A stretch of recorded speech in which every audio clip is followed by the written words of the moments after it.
नमस्कार SSC aspirants. स्वागत है आपका मेघालय स्टडी हब में। आज हम मास्टर करने वाले हैं प्री हिस्टोरिक पीरियड को। देखिए, आज हम आपके सोर्स मटेरियल से एक एक क्रिटिकल फैक्ट कवर करेंगे ताकि एग्जाम्स के लिए आप बिल्कुल सॉलिड तरीके से तैयार रहें। रोट मेमोराइजेशन यानी रट्टा मार पढ़ाई को आज बिल्कुल भूल जाइए। आज हम ह्यूमन एवोल्यूशन की पूरी कहानी एक बिल्कुल नई और एंगेजिंग तरह से समझेंगे। तो बिना किसी देरी के चलिए शुरू करते हैं आज का ये एक्सप्लेनर। तो आज के इस लेसन का रोड मैप कुछ इस तरह है। हम शुरू करेंगे एक छोटी सी स्टोरी इंट्रो से, फिर हम डिटेल में जाएंगे मेसोलिथिक और न्यूलिथिक एजेस में, उनका एक आमने सामने कंपैरिजन देखेंगे, सारे फैक्ट्स फटाफट रिवाइज करेंगे और आखिर में कुछ एसएससी एग्जाम प्रैक्टिस क्वेश्चंस भी सॉल्व करेंगे। चलिए शुरू करते हैं हमारे पहले सेक्शन से। Section 1, welcome and story intro, the human transformation. जरा इमेजिन कीजिए, वक्त धीरे धीरे बीत रहा है। प्लीस्टोसीन आइस एज की कड़ी ठंड अब पिघलकर गर्म होलोसीन फेज में बदल रही है, और इस गर्म मौसम के आते ही चारों तरफ वेजिटेशन यानी पेड़ पौधे बढ़ने लगे। इंसानों ने भी नए मौसम को देखते हुए अपना लाइफस्टाइल बदलना शुरू किया। अब वो सिर्फ भटकने वाले खानाबदोश या प्योर नोमैड्स नहीं रहे जो सिर्फ शिकार पर जिंदा थे, बल्कि उन्होंने रुककर नए मौसम के हिसाब से खुद को अडैप्ट करना शुरू कर दिया था। अब एप्स के प्री हिस्टोरिक टाइमलाइन पर जरा नजर डालिए। देखिए, 5 लाख बीसी में पैलियोलिथिक एज था, लेकिन 10,000 बीसी और 6,000 बीसी के बीच का ये जो टाइम है ना, मेसोलिथिक पीरियड, ये एक बहुत ही क्रूशल ब्रिज की तरह काम करता है। दरअसल इसी ब्रिज ने आगे चलकर न्यूलिथिक यानी न्यू स्टोन एज के लिए एक सॉलिड रास्ता बनाया था। बढ़ते हैं अगले हिस्से की तरफ। सेक्शन 2, द मेसोलिथिक एज यानी मिडिल स्टोन एज। अब इस दौर में एक बहुत इंटरेस्टिंग चीज हुई। हंटिंग और गैदरिंग तो जारी थी, लेकिन एक बड़ा बदलाव आया। अब इंसानों ने बर्फ के ज़माने के बड़े बड़े जानवरों के बजाय छोटे जानवरों और मछलियों का शिकार करना शुरू कर दिया, और इसी ज़रूरत के लिए आविष्कार हुआ बो और एरो यानी तीर कमान का। साथ ही वो अपनी डेली लाइफ को रॉक शेल्टर्स के अंदर पेंट भी करने लगे।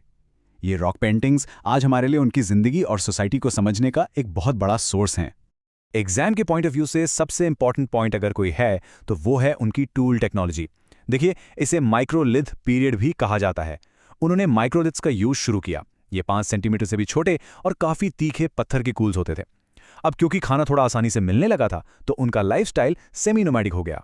और ध्यान दीजिए, यहीं से एनिमल डोमेस्टिकेशन यानी जानवरों को पालने की शुरुआत हुई, जैसे कुत्ते, हिरन, सुअर और यहां तक कि ऑस्ट्रिचेस। एक और इंटरेस्टिंग फैक्ट, उन्होंने अपने मुर्दों को इन छोटे टूल्स और शेल्स के साथ दफनाना भी शुरू कर दिया था। अब आते हैं एसएससी एग्जाम्स के सबसे फेवरेट पार्ट पर, मेसोलिथिक साइट्स। ये फैक्ट्स आपके लिए एब्सोल्यूट गोल्ड हैं, इन्हें बिल्कुल घोंट कर पी लीजिए। राजस्थान में बागौर और एमपी में आरामगढ़, यहां से हमें एनिमल डोमेस्टिकेशन के सबसे पहले सबूत मिलते हैं। एमपी का भीमबेटका अपनी वर्ल्ड फेमस रॉक पेंटिंग्स के लिए जाना जाता है, जिनकी खोज वीएस वकांकर ने की थी। यूपी के चौपानी मांडो को भी बिल्कुल मत भूलिएगा, जो अपने फॉसिल एनिमल बोन्स के लिए काफी फेमस है। चलिए आगे बढ़ते हैं। Section 3, the neolithic age, the new stone age. करीब 6000 बीसीई आते आते इंसान सिर्फ नेचर पर डिपेंड रहने वाले कंज्यूमर से आगे बढ़कर अब एक एक्चुअल फूड प्रोड्यूसर बन गया। ये थी द ग्रेट एग्रीकल्चरल रेवोल्यूशन। उन्होंने गेहूं, जौ, चावल और बजरा जैसी फसलें उगाना शुरू किया, भेड़ और बकरियों को पाला, और सबसे बड़ी बात, ट्रांसपोर्ट और खेती के लिए कैटल का इस्तेमाल किया। अब देखिए, फसल उगाने में महीनों लगते हैं, तो उन्हें मजबूरन एक ही जगह रुकना पड़ा। घास फूस की झोपड़ियों की जगह अब परमानेंट मड ब्रिक हाउसेज ने ले ली। इतिहास में पहली बार इंसानों के पास सरप्लस यानी जरूरत से ज्यादा खाना था, और यहीं से ऑर्गेनाइज सोसाइटी की नींव रखी गई। लेकिन दोस्तों, खेती करने और जंगल साफ करने के लिए वो पुराने छोटे माइक्रोलिथ्स तो काफी नहीं थे ना, तो उन्होंने अपनी टेक्नोलॉजी को अपग्रेड किया। अब पॉलिश्ड स्टोन टूल्स और बोन वेपन्स का इस्तेमाल शुरू हुआ। इन चमकती हुई पॉलिश्ड कुल्हाड़ियों की मदद से पेड़ काटना और शिकार करना बहुत आसान हो गया, जिसने उनके इस नए एग्रीकल्चरल लाइफस्टाइल को प्रैक्टिकल और पॉसिबल बनाया। फसल का सरप्लस अनाज तो आ गया, पर एक नई प्रॉब्लम खड़ी हो गई। भाई, इसे स्टोर कहाँ करें? और इसी जरूरत ने जन्म दिया पॉटरी को। पहले उन्होंने हाथ से मिट्टी के बर्तन बनाए और फिर पॉटर्स व्हील का यूज करना सीख लिया।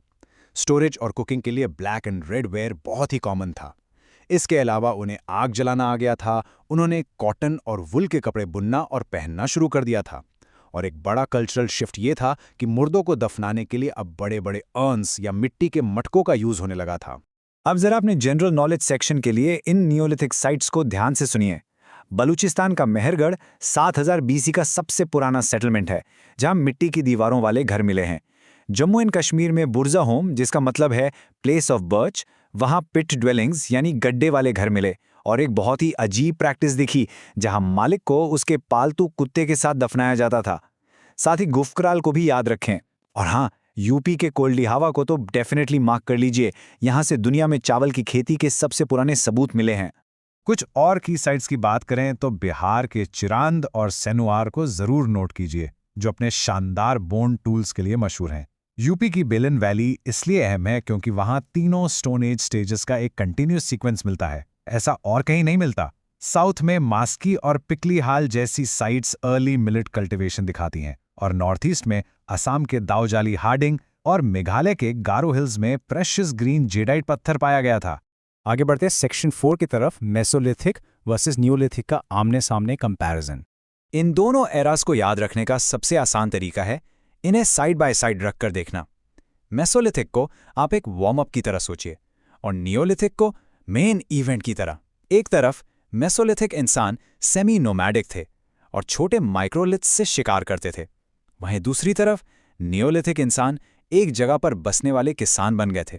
वो अपना खाना उगाते थे, पक्के मिट्टी के घरों में रहते थे, भारी पॉलिश्ड एक्सेस यूज करते थे और पॉटरी बनाते थे। एकदम रात और दिन का अंतर है इन दोनों में। चलिए अब आते हैं सेक्शन 5 पर, एक फटाफट क्विक रिवीजन हो जाए। ये 6 पॉइंट्स आपके एसएससी के सबसे ज्यादा पूछे जाने वाले सवाल हैं। इन्हें बिल्कुल माइंड में लॉक कर लीजिए। मेसोलिथिक माने माइक्रोलिथ्स और सेमी नोमैडिक लाइफ। पहली बार जानवर पाले गए बागौर और आदमगढ़ में। भीमबेटका पेंटिंग्स ढूंढी वीएस वाकांकर ने। दूसरी तरफ नियोलिथिक का मतलब है सीधा खेती, पक्के घर और पॉटरी। पहला चावल मिला कोल्डिहावा में और कुत्ते के साथ इंसान को दफनाया गया बुर्जर होम में। अगर ये याद है तो समझिए एक बड़ा हिस्सा कवर हो गया। अब बारी है सेक्शन 6 की, एसएससी एग्जाम प्रैक्टिस। आइए देखते हैं आपको कितना याद है।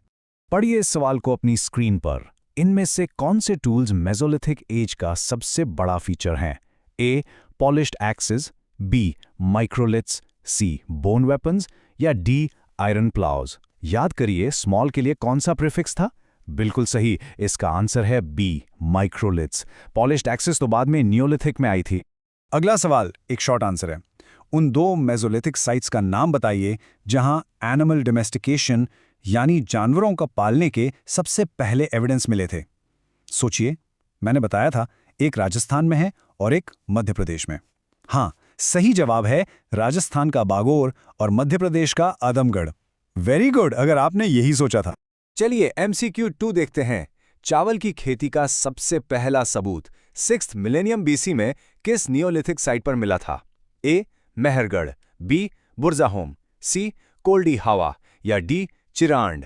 ये तो एक बिल्कुल क्लासिक एसएससी क्वेश्चन है और इसका सही जवाब है सी. उत्तर प्रदेश का कोल्डिहावा।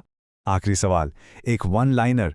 जम्मू एंड कश्मीर की ऐसी कौन सी नियोलिथिक साइट है जो अपने पिट ड्वेलिंग्स और ऐसे ग्रेवयार्ड्स के लिए फेमस है जहां कुत्तों को उनके मालिक के साथ दफनाया जाता था? Place of birch. याद आया कुछ? जी हां, इसका साफ जवाब है बुर्जा होम। क्या बात है, आज आपने बहुत बढ़िया काम किया है। अब आपने मीजोलिथिक से लेकर नियोलिथिक एज तक के इस पूरे एवोल्यूशन को समझ लिया है और एग्जाम के पॉइंट ऑफ व्यू से सारे फैक्ट्स आपकी मुट्ठी में हैं। इन नोट्स को बस प्रॉपर्ली रिवाइज करते रहिएगा। प्लीज मेघालय स्टडी आपको लाइक, शेयर और सब्सक्राइब करें। अगले एक्सप्लेनर में हम शुरू करेंगे ब्रॉन्ज एज और the great Indus valley civilisation का टॉपिक। लेकिन जाने से पहले जरा एक बात सोचिए, हमारे उन पूर्वजों ने सिर्फ एक छोटा सा बीज बोकर और एक जगह ठहर कर ह्यूमन हिस्ट्री का पूरा रास्ता ही बदल दिया था। तो क्या ऐसा नहीं हो सकता कि ह्यूमन हिस्ट्री का अगला बड़ा रेवोल्यूशन आज इसी वक्त हमारे आसपास हो रहा हो और हमें इसका अंदाजा भी ना हो? सोचिएगा जरूर इस बारे में। चलिए मिलते हैं आपसे अगले लेसन में।